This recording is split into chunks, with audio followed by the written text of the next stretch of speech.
नमस्कार दोस्तों, स्वागत है आपका अपने चैनल मिस्टर एसबी क्लासेस पर। दोस्तों आइए इस वीडियो में कौशल रोजगार निगम से जुड़े हुए 8 से 10 सवालों के जवाब ले लेते हैं। ये सेकंड वीडियो रहेगी, इससे पहले कल एक वीडियो डाली गई थी। तो पहला सवाल ले लेते हैं, क्या सभी डिपार्टमेंट कौशल रोजगार निगम से जुड़ चुके हैं? जी हाँ दोस्तों, अकॉर्डिंग टू कौशल रोजगार निगम सभी गवर्नमेंट डिपार्टमेंट, हरियाणा गवर्नमेंट के सभी डिपार्टमेंट कौशल रोजगार निगम से जुड़ चुके हैं। उनको आईडी और पासवर्ड जारी कर दिया गया है। ठीक है, तो नेक्स्ट ले लेते हैं। हो सकता है कोई कॉरपोरेशन या फिर कोई ऑर्गेनाइजेशन रहता हो, लेकिन जो गवर्नमेंट डिपार्टमेंट है वो बाकायदा सारे के सारे जुड़ चुके हैं, सभी को आईडी पासवर्ड जारी किया जा चुका है। ये बात बोली गई है कौशल रोजगार निगम के द्वारा। इसके बाद नेक्स्ट ले लेते हैं, ईएसआई ईपीएफ नंबर नहीं है वो क्या करें?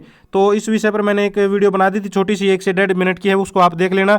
हालांकि इसमें मैं आपको बता देता हूं कि वहां पर अगर आप लोगों के पास ये नंबर नहीं है इनमें से कोई भी, तो वहां पर आप लोग 0 डालकर सबमिट कर देना, कोई बड़ी बात नहीं है। क्योंकि अभी जो कर्मचारी काम कर रहे हैं उनके पास भी नहीं है, उनका भी इसी तरह से सबमिट किया जाएगा।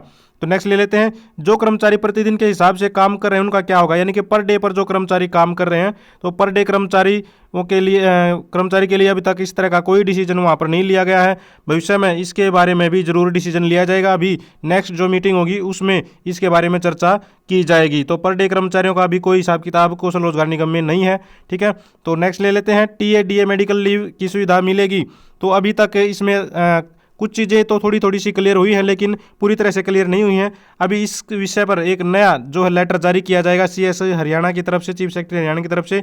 वही सारी चीज़ें डिसाइड करते हैं कि किस तरह से क्या क्या रहेंगी, क्या कंडीशन रहेंगी, सारी चीज़ें। ठीक है, तो जल्द ही इस पर भी कोई ना कोई डिसीजन आएगा। जो लेटर जारी किया जाएगा उसको हम आप लोगों तक पहुँचा देंगे। नेक्स्ट खबर ले लेते हैं, जो नेक्स्ट सवाल ले लेते हैं, जिनका कोर्ट केस चल रहा है उनका क्या होगा? तो कोर्ट केस चल रहा है उसके बारे में अभी तक यही बात सुनने में आई है कि अगर डिपार्टमेंट का जो हेड है वो एचओडी है, अगर वो परमिशन देता है तो कर्मचारी काम कर सकता है, उसको कौशल रोजगार निगम में मतलब रिपोर्ट करवाया जा सकता है। वरना कौशल रोजगार निगम का इससे कोई लेना देना नहीं है कि किस कर्मचारी का कोर्ट केस चल रहा है, किसका नहीं चल रहा है। अगर डिपार्टमेंट उसको वहाँ पर भेजता है तो उसमें वो ऐड हो जाएगा। तो ये तो जो डिसीजन लेना है उसका क्या करना है क्या नहीं, वो डिपार्टमेंट, जिस डिपार्टमेंट में कर्मचारी काम कर रहा है उसका एचओडी ही डिसीजन लेगा। इसके बाद नेक्स्ट ले लेते हैं, डिपार्टमेंट ज्वाइनिंग करवाने से मना कर दे तो क्या करें? देखिए क्या हुआ है, कुछ डिपार्टमेंटों ने क्या किया, कौशल रोजगार निगम से कर्मचारियों की डिमांड की। कौशल रोजगार निगम ने उनके पास जो कैंडिडेट थे जिन्होंने रजिस्ट्रेशन करवा रखे थे उनमें से सिलेक्ट करके डिपार्टमेंट में भेज दिए, ज्वाइनिंग लेटर देकर उनको भेज दिया कि भाई आप वहाँ पर जाकर ज्वाइन कर लीजिए। तो उन डिपार्टमेंटों ने फिर मना कर दिया कि हम ज्वाइन नहीं करवाते हैं। इस तरह की अगर कोई केस आता है तो कौशल रोजगार निगम ने प्रावधान किया है कि आप उनसे कंप्लेंट कीजिए कौशल रोजगार निगम में।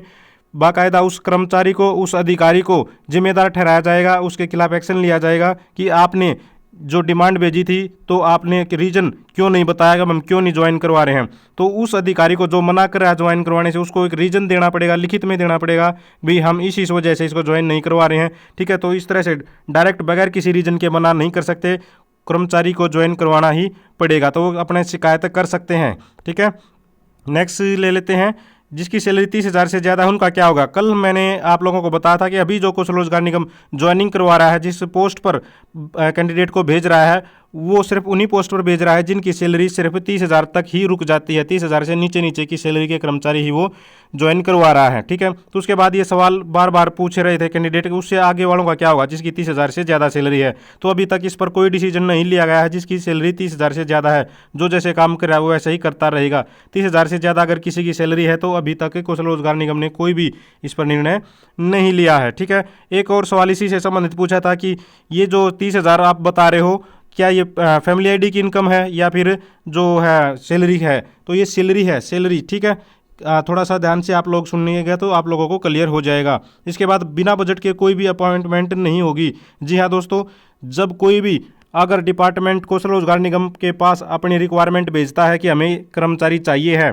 ठीक है, हमें 1 साल के लिए कर्मचारी चाहिए, तो वो तभी भेज पाएगा जब उस डिपार्टमेंट के पास पूरा का पूरा बजट होगा उस कर्मचारी को देने के लिए पूरे 1 साल के लिए। ईपीएफ, ईएसआई वगैरह सब जोड़ काट कर, जमा घटा करके सब कुछ, जब वो डिपार्टमेंट अपना हिसाब किताब लगा लेगा कि हाँ मैं इस कर्मचारी को 1 साल तक ये सारी चीज़ें दे सकता हूँ, इसकी सैलरी दे सकता हूँ, इसका पीएफ दे सकता हूँ, इसका ईएसआई वगैरह के काट सकता हूँ, जब उसको लगेगा कि भाई हाँ मेरे पास पूरा बजट है, तभी जो है वो रिक्वायरमेंट भेज सकता है और तभी उसको कौशल रोजगार निगम पास करके आगे भेजेगा भाई ठीक है वहाँ पर ज्वाइन कर लीजिए। वरना बगैर बजट के तो कोई अपॉइंटमेंट होगी ही नहीं। इसलिए सैलरी की कोई दिक्कत भविष्य में नहीं आने वाली है। यहाँ पर ये चीज़ें क्लियर कर दी गई हैं।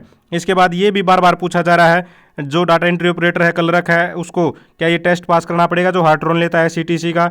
जी हाँ दोस्तों, उनको SETC का जो टेस्ट है वो पास करना पड़ेगा। हार्ट्रॉन इस टेस्ट को कंडक्ट करवाएगा, जल्द ही करवाएगा, कौशल रोजगार निगम के कहने पर करवाएगा। तो उनको ये टेस्ट पास करना जरूरी है क्योंकि ये एक एसेंशियल क्वालिफिकेशन इन्होंने रख दी है। ठीक है, तो बाकी और ज़्यादा कुछ निकल कर आएगा सामने तो उसके बारे में भी बता देंगे। अब फिलहाल तक तो यही है कि जो हार्ट्रॉन इस टेस्ट को जल्दी ही कंडक्ट करवाएगा और आप लोगों के लिए इसमें तैयारी अपना कर लीजिए इसको, ताकि आप लोग इसको क्लियर कर सके, तभी आप लोग इस पोस्ट पर लगातार बने रह सकते हैं। तो ये थे मेरे ख्याल से मुख्य मुख्य सवाल और आप लोगों के इसके जवाब मिल गए होंगे। अगर आप भी चाहते हैं हरियाणा में एजुकेशन से रिलेटेड कौशल रोजगार निगम से संबंधित सभी प्रकार की जानकारी समय पर पाना तो चैनल को जरूर सब्सक्राइब करें, वीडियो को लाइक करें, दोस्तों के साथ शेयर करें।